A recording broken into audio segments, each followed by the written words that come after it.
I think Choco has a TikTok for us to react to and to answer for this segment. Yeah, it is one that I've already answered to on my TikTok, but I think we should talk about it here. So, is there a way for a Sith to be driven by emotion that isn't rooted in hate, fear, or rage? The quick answer is yes. The basic premise of light versus dark is, letting your emotions control you. George Lucas describes it as joy versus pleasure, short-lived pleasure versus long-lasting joy. And so that can come in multiple shapes and forms. Anakin's love for Padme, his obsession, the inability to let go of her, fear, hatred, anger. Those are all of like the low-hanging fruit of emotions that can control you, but any emotion can really control you. Grief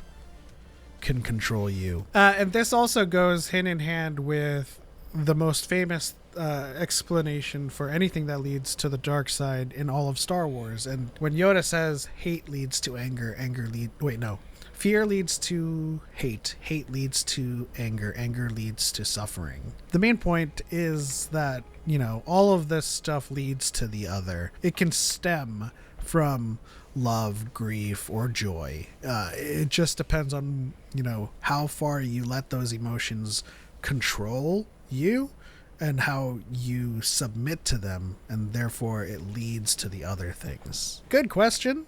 Love the Bane series. now, as someone who really likes the dark side, what else do you recommend that she checks out? Plagueis, for sure. I'd also like her to check out Deceived, because that's a really good one in terms of like this kind of relating the Bane trilogy to another Sith who had a similar kind of experience with the dark side. But in terms of canon, I would also recommend Rise of the Red Blade, Shadow of the Sith. Ooh, that's a good one. The High Republic series is also a great look into the dark side as well. You know what? Next, I would recommend The Acolyte.